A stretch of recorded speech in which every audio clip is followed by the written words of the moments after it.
Good evening, everybody. Thanks a lot for your time, first of all. As DaveAI, we've been in business for more than 5 years now. Fashion is a space that we started looking at in the last 18 months. 2020 is when we started looking at this industry, specifically this domain in a bit more depth. And that's when, of course, we started our work with virtual avatars. The idea was to sort of open the session up and sort of share our thoughts with you, and then hear from you, from your different perspectives on, where AI, is applicable in fashion. Not just that, but also where do you see the industry moving? Need not be from a technology perspective, but from an industry domain perspective, where are the gaps? And that will sort of help us set course of our development journey as we move forward. It is inadvertent that the future of this industry will be remodeled with an AI for fashion approach, making it a fundamental strategy. Let's together build the future of fashion with DaveAI. Technology is available, and the most important thing right now is a ecosystem. And when I say ecosystem, especially people who are going to do this. There are a set of people who will strategize this, but there are a set of people who is going to implement this. I see that is one of the biggest challenge. There are a couple of people are available, technology is available, but right now that piece, who's going to do this asset creation, for example, there is no readily available resources for that, and that is the gap. I think with the help of people like you, we might be able to fill in couple of months or maybe years. While at this point we may think the digital twin world is not happening, but we all already are living in a social twin world, and we've all accepted it, and we are all working around it.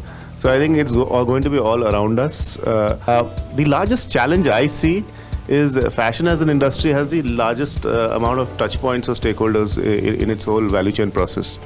So a lot of the work that we are some of the work that you're showing, and so a lot of the work that we usually come across are usually front-end stuff. But I think there's huge value creation throughout the process. So I think technology always exists. There's a certain inflection point, and I think that this may come sooner than later. One of the questions that you raised was that what exactly is going to happen next. I think the focus is definitely going to shift to completely user experience driven. What is the dopamine journey? What is the friction point journey? And AI is going to help us, let's say it's one of the applications of AI is definitely going to be to give that individual TGF1 experience to everyone who's shopping. I will quote Jeff, the product engineer of Amazon, another Jeff, not Jeff Bezos. He said that the beauty of a product is that it is so simple to use that it hides all the complexities behind it. So I think that should be the aim going forward of technology. Whatever complexities are there, the user does not want to see, or the user does not want to go through it. He just wants a simple finished product to be able to use it at ease. But I do think if we can get people to a point where data is easy to read, not just using Excels and power tools, but visual tools that AI can give, that would be helpful, speaking as a designer. Speaking as a business person, I think customer's journey is not just about walking into the store and finding what you want. It's also about dealing with the experience of the staff that you see on the floor. I think operationally on the front end, if there can be a place where we provide tools through machine learning, through software, hardware included, instead of CloudCherry giving a tool where you enter data about the consumer. What if she steps in and your staff knows what she wants and what she could look at? That would be helpful. That would be great. That would be one step forward. So I think that's where business will really see an impact, and that could be something that would help consumers directly as well. The whole entire consumer is shifting in point of way they are looking at fashion currently. They want to have a very retail is actually slowly moving into the more social and more immersive kind of a zone, where I think they want to enjoy shopping, but at the same time they don't want to indulge into going out and spreading it out. So the online success has actually proven it in many ways, where we, as being Indians, we were very apprehensive buying anything which we didn't touch or feel. And suddenly the entire e-com thing happened in last decade, and now everybody left, right, center, we buy dal, atta, chawal without even seeing it. We've moved from that mindset to a mindset where we are able to accept it and indulge into it. So the next level is actually going to be more immersive. How are you going to personalize it to individual needs? And in AI, we should really define the problem first and then look for solution. Right now in AI, we have more solutions, lesser problems. Everybody talks of AI, but the real uses for the user is very limited. And that is what we should focus for, and we should do it function-wise. Let's not try to do everything in one solution. That's my experience. I think this is one of the key things, that adoption rates are very low.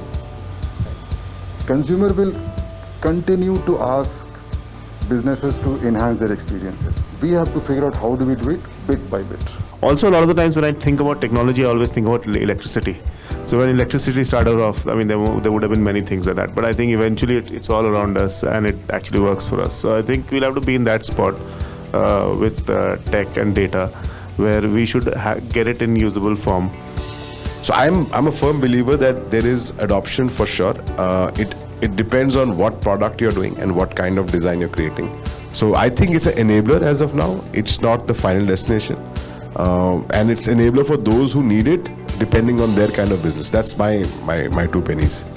When we talk about AI, of course, it is a jargon, and this has been something that we have been hearing for the last, maybe more so for the last 5 years, or maybe just maybe a decade or so. But I think the field itself is very old. It's more than 80-90 years old. So I think the AI is more of a holy grail for any automation engineer, right? So somebody, I want to do there's a task. I want to do that task quickly. I want to do it effectively with high accuracy. And I want to do that task at a very low price, right? These are the 3 main things when you talk about automation. And the whole field of AI actually started off with trying to say that there is a task which human beings do well. They do it pretty well. But it's very expensive because, human beings, you have to pay them salaries, of course. It's very difficult to train them. Like somebody said that, to find, you have a new technology, but you don't have people to use that technology well. So to train people to do certain things, that takes some time, of course. And then there's also the matter of human error, right? You want to eliminate that as much as possible. And that's where I think these are the 3 aspects which I think contributed to why AI has reached the place where it is now today. Right? So at this phase that we are, right, where we're talking about what is the consumer going to do in the next 5 years or 10 years, right? We moved from, as we said, the consumer who was looking for things on the internet to having a social media presence, right? So there is a social twin also of the human beings, and now there's going to be a digital twin, as many of us have already seen or predicted, right? So this process of searching for something on the web or the internet is now going to become as searching for what your identity would be in the digital web. And this is the transformation that's going on from Web 2.0 to 2.3.